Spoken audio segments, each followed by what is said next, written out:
I collapsed at graduation, then woke from brain surgery to my family's Paris vacation photos. Caption, no stress, no drama. Then 65 missed calls hit. Dad texted, we need you immediately.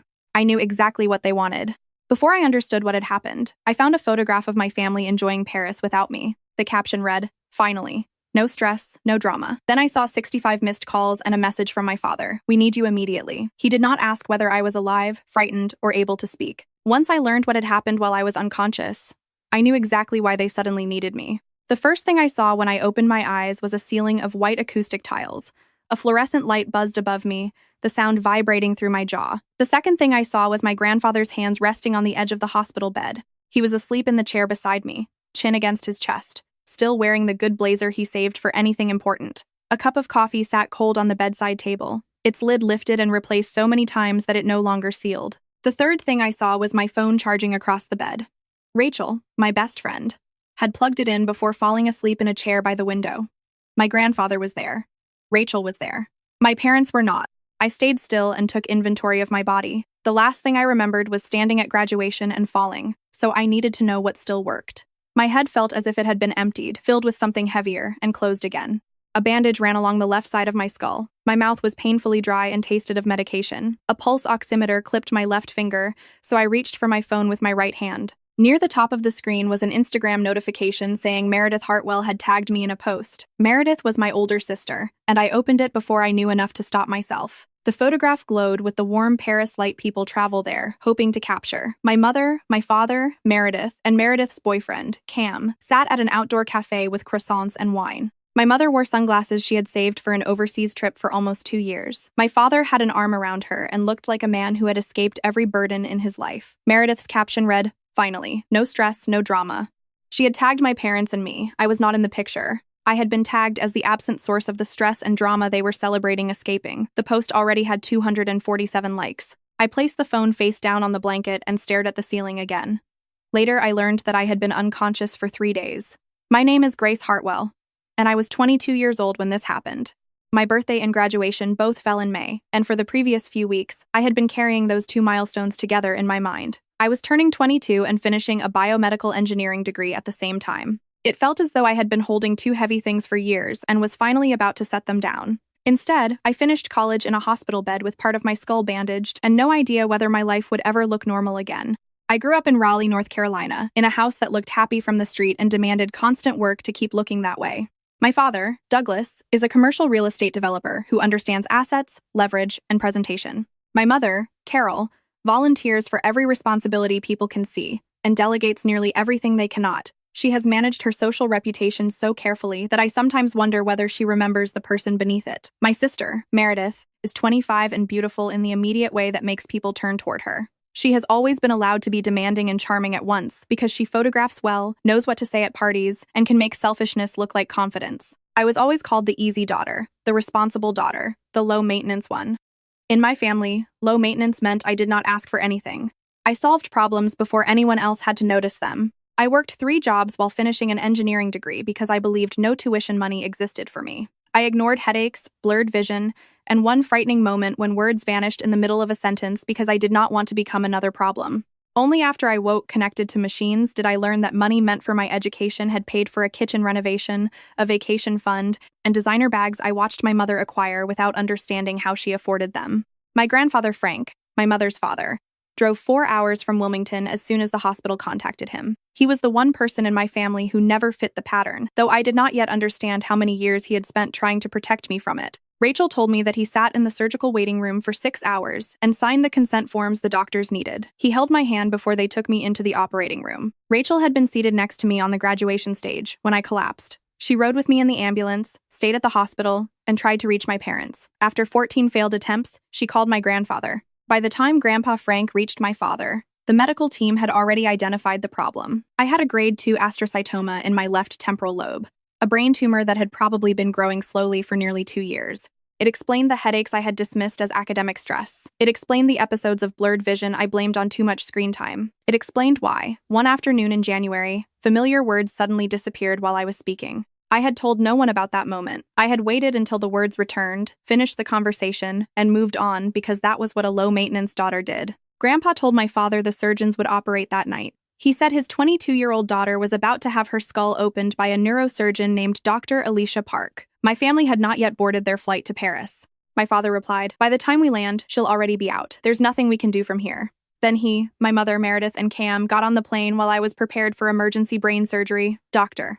Alicia Park had been an attending neurosurgeon at Duke University Medical Center for 19 years. She was compact, calm, and exact. She spoke like someone who had delivered devastating information many times and had learned how to be completely honest without becoming cruel. The morning after I woke, she sat in the chair my grandfather had briefly left to buy real coffee from a shop down the street. She explained the diagnosis, the operation, and what would happen next in a slow, ordered way. She understood that a brain recovering from surgery might need time to process even simple facts. The tumor was a grade 2 astrocytoma, slow-growing and caught earlier than many tumors of that kind. Dr. Park called that the functional miracle in my situation. She believed she had removed all visible tissue with clean margins, though final pathology was pending. The preliminary findings were favorable, but I would still need radiation and an MRI every 6 months for the foreseeable future. For several weeks, I could expect exhaustion and headaches, and someone needed to stay with me for at least the first month. I asked about recurrence, possible effects on language or memory, and how long it might be before I could work. She answered directly, and I wrote everything on the hospital notepad in shaky but readable handwriting. After she left, I sat alone with the words brain tumor. Before graduation, I had kept driving myself to classes while telling myself my headaches were the residue of thesis work. On graduation day, I had driven myself to campus, put on a black robe, and sat in the May heat among 200 other students. I waited for my row to be called, stood when everyone else stood, and felt the world tilt. Then everything went dark. That was the last moment I remembered before waking in the hospital 3 days later. Grandpa returned with coffee and knew from my face that Dr. Park had told me more. He sat beside me and said, "Tell me." I repeated everything, the diagnosis, the radiation, the monitoring, the possibility of recurrence, and the limits I would face while recovering. He did not interrupt. He did not reduce my fear into something easier for him to tolerate. He listened until I had nothing left to say, then placed one hand over mine on top of the notepad. "You're going to be all right," he said. It did not sound like empty reassurance. Grandpa said it as though it were a fact he had personally decided to make true, and I believed him. That was when I picked up my phone again and noticed the 65 missed calls. Every one of them came from my family. The call history covered the previous 2 days. My mother had called twice on the afternoon after I woke, and then the calls became more frequent over the next 36 hours. At first, I assumed someone had finally understood how serious the situation was. Then I saw the family group message Rachel had sent at Grandpa's request. "Grace is awake, stable, and resting. We'll update everyone when there is more to share." The flood of calls began after that message. They did not start because my family feared I might die. They began after they knew I was awake. The most recent call was from my father at 7:42 that morning. 1 minute later, he sent a text. "We need you. Answer immediately." There was no apology. There was no message saying they were coming home. There was no question about whether I could walk, speak, remember, or understand what had happened. There was only a demand. I handed the phone to Grandpa. He read the message and looked at me with an expression I had never seen before. It was beyond anger and beyond disappointment. It looked like the final destination of a feeling he had been carrying for years. "There's something I should have told you sooner," he said. "I'm sorry I waited." 22 years earlier, my grandmother Eleanor had opened a custodial investment account in my name. In the letter attached to it, she called it a freedom fund. It was not merely a college fund or a ceremonial gift. She wanted me to have enough money to make choices without depending on anyone who might use that dependence against me. The account had remained invested in an index fund since the year I was born. After 22 years of compound growth, it contained enough to purchase a house outright in many markets, start a business, or spend years building a career without taking the first job available simply to survive. The terms were clear. The fund would become mine when I completed my college degree. Technically, I had finished my degree while lying unconscious in a hospital because the university had processed my graduation. Grandpa explained that the account transferred directly to me. My parents could not access it, redirect it, or control it. He had told my father about the transfer 2 days earlier. That timing explained the calls. The people posing beside the Sen were not suddenly desperate to hear my voice because they had discovered remorse. They were calling because they had learned I now controlled a large inheritance. Grandpa had more to tell me. 4 years earlier, he had written 2 equal checks, one for Meredith and one for me, both designated for tuition. He gave them to my father to distribute. Meredith's paid for her final 2 years at the University of North Carolina at Chapel Hill. Mine never reached my school, my account, or me. During those same years, I worked Thursday and Friday nights as a waitress, weekday mornings as a lab assistant in the biochemistry department, and weekends at a coffee shop 2 miles from my apartment. I had earned the lab position through strong grades, a faculty recommendation, and my willingness to arrive at 7 in the morning. During slow coffee shop shifts, I read thesis material in a back room that always smelled of toner. I had been proud of surviving that schedule. I told myself the jobs proved discipline and independence. Learning the truth changed the meaning of every exhausted morning and late-night shift. My father had taken money intended for my education and allowed me to believe it did not exist. According to relatives who spoke more freely than they realized, the money helped pay for the renovated kitchen, a vacation account, and things my mother wanted. Those purchases were not crimes by themselves, but together they revealed a deliberate decision to spend one daughter's tuition on comforts that benefited everyone except her. When Grandpa finished, the hospital room became so quiet that I could hear the air system turning on and off. I stared at the notepad where I had written Dr. Park's answers. "They're calling because of the inheritance," I said. Grandpa nodded. He explained that he had told my father before my family left Paris because he wanted him to know the money was legally mine. He had hoped the information might clarify certain things. It did. I thought about the photograph, Meredith's caption, my father's face in the sunlight, and the text that said, "We need you," not "We love you," not "We're sorry," not "We're coming home because you almost died." They needed me because the numbers had changed. I put the phone down and asked when they would arrive. Grandpa said the following afternoon. Before they came, I requested another conversation with Dr. Park. I asked whether a stressful family confrontation so soon after brain surgery could be medically dangerous. She answered with the same precise honesty she used for everything else. Her recommendation was that I avoid emotionally destabilizing situations for at least 2 weeks. I had full medical authority to limit, pause, or end any conversation that caused stress. She repeated that point twice, and I understood that she knew I was not asking a hypothetical question. I also asked whether the hospital had an advocate who could help with the financial pressure I expected. Dr. Park referred me to Margaret Ewan, a patient financial advocate with 11 years at Duke Support Services. I called Margaret from my bed while Grandpa sat beside me and Rachel watched from the window. I explained the inheritance, the stolen tuition money, the calls, and my fear that my family would pressure me during my recovery. I presented everything chronologically and calmly, with enough detail that no one could dismiss me as emotional. Margaret paused, then confirmed that I believed relatives might make financial claims or pressure me in the hospital. She explained 3 protections. I could decide exactly who entered my room. The hospital could add a formal note to my file, forbidding financial discussions on hospital property unless I initiated them. She could also connect me with a patient rights attorney through Duke's network if the situation escalated. I wrote her name beneath Dr. Park's on the notepad. Grandpa watched me finish writing and said, "You're ready." I looked at the page, then at the phone full of missed calls. "I've been getting ready for 22 years, I told him. I just didn't know what I was preparing for.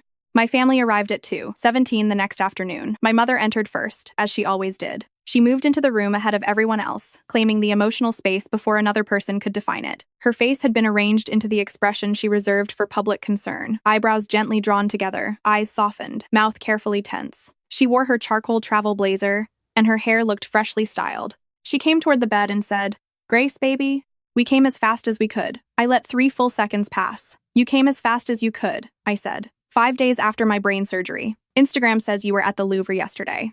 For a moment, the expression on her face stopped working. The prepared concern vanished before she could replace it with something else. Then Meredith entered behind her carrying shopping bags. That detail has stayed with me because it was so specific and so perfectly revealing. My sister walked into the hospital room of a sibling who had undergone brain surgery 5 days earlier while holding actual retail shopping bags by their handles. She set them beside the door without realizing they said anything about her. "You look better than I expected," Meredith said. She did not come closer to the bed. From the corner, Rachel made a small sound. I chose not to acknowledge. "I had brain surgery," I reminded Meredith. She answered, "I know, it's so wild, right?" Then she glanced back at the bags, as if she had momentarily forgotten them, and added, "Anyway, we cut the trip short. You're welcome." She said it as though returning after 5 days was a favor for which I should be grateful. My father entered last. Douglas Hartwell was 54 years old and managed several $1 million in commercial real estate, yet I could not remember him ever admitting to a serious mistake. He looked at me the same way he studied a difficult business situation, measuring angles and deciding how to manage the outcome. He opened his mouth, but before he spoke, Grandpa Frank walked into the room. The atmosphere changed instantly. Grandpa carried the kind of moral authority that cannot be performed. He looked at my father as though he had raised this man and, for the first time, could no longer recognize him. "Your daughter collapsed on stage," Grandpa said. His voice was calm, level, and completely free of theatrical emotion. "She had a brain tumor. The hospital called you 47 times. We were on a plane," my father replied.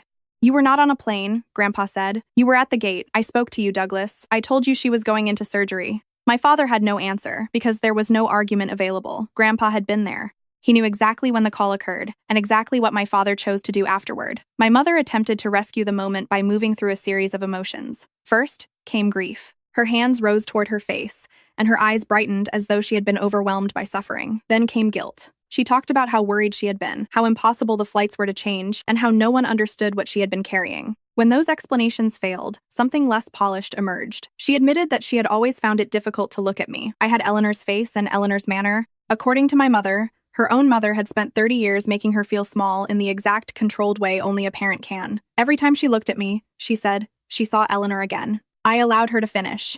I listened to every sentence without interrupting, because I wanted her to hear the full shape of what she was confessing. Mom, I said, when she had nothing left. I'm not her. She stared at me but did not answer. That silence told me more than any denial could have. Then I turned to my father. The room became quiet in the way rooms do when everyone understands the next words will matter. Where did my tuition money go? I asked. His jaw tightened. I continued before he could redirect the conversation. Grandpa gave you 2 equal checks 4 years ago. One was for Meredith, and one was for me. Her check paid for her final 2 years at UNC. I worked 3 jobs. I want to know where my money went. He looked at the floor. That was what my father always did when a moment required him to confront the harm he had caused. At every important point in my life when he was physically present but emotionally absent, he found something on the floor to study.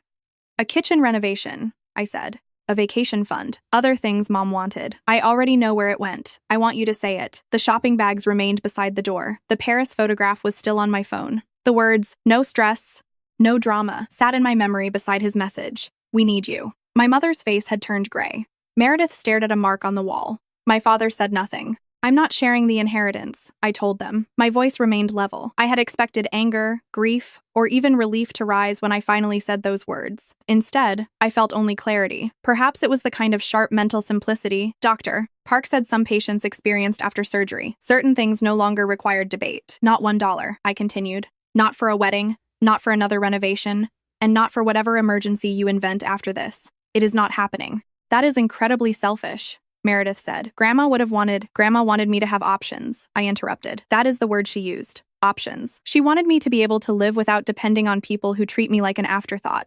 Meredith opened her mouth, then closed it. Grandpa reached into the inside pocket of his blazer and removed a manila envelope. He placed it gently on my lap. My name was written across the front in careful cursive. I recognized the handwriting immediately. It belonged to my grandmother Eleanor, the same handwriting that had appeared on birthday cards throughout my childhood and disappeared 6 years earlier when she died. Seeing it again made something tighten in my chest. The envelope had waited 22 years for that moment. I held it with both hands. My mother looked at the envelope the way she had always looked at me, as if it were evidence of a calculation she had made incorrectly and could no longer repair. Finally, she said, we drove 4 hours. We got on a plane as soon as we could. We're here now. Her carefully arranged voice was gone. What remained sounded smaller and more honest. You're here because of what's inside this envelope, I said. You're not here because of what's lying in this bed. No one argued. No one could.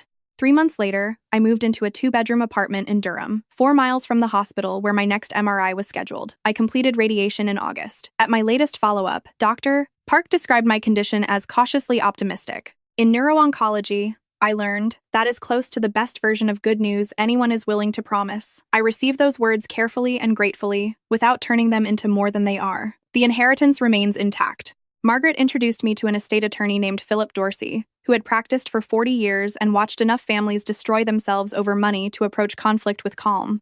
He helped me structure the accounts so they were protected, orderly, and unquestionably mine. I did not buy anything extravagant. I used the freedom Eleanor intended to create stability while I recovered and planned the next stage of my life. I have not spoken to my mother or father since the hospital. The silence is not a punishment, a performance, or a strategy designed to make them chase me. I simply do not know what honest conversation remains available between us. Brain surgery gave me a brutal reminder that time is not guaranteed. I decided I would no longer spend mine on conversations that cost me more than they returned. Meredith sent one text. I hope you're doing okay. I know things are weird. I have not replied. What happened was not weird. I collapsed in front of hundreds of people, underwent emergency surgery, and woke to proof that my family had chosen a vacation over my life. When they discovered I controlled money they wanted, they called 65 times and demanded that I answer. For most of my life, I thought being easy to love meant needing as little as possible. I believed independence meant carrying every burden quietly, so no one could accuse me of causing trouble. Now I understand that freedom is not surviving neglect without complaint. It is recognizing neglect, protecting yourself, and walking away without begging the people who harmed you to approve. Eleanor called the inheritance a freedom fund. She could not have known exactly how I would need it, But she understood something about my family that took me 22 years and a brain tumor to see. My father's message said, "We need you immediately." For once, I did not respond to what they needed. I chose what I needed instead: recovery, truth, distance, and a life that belonged entirely to me.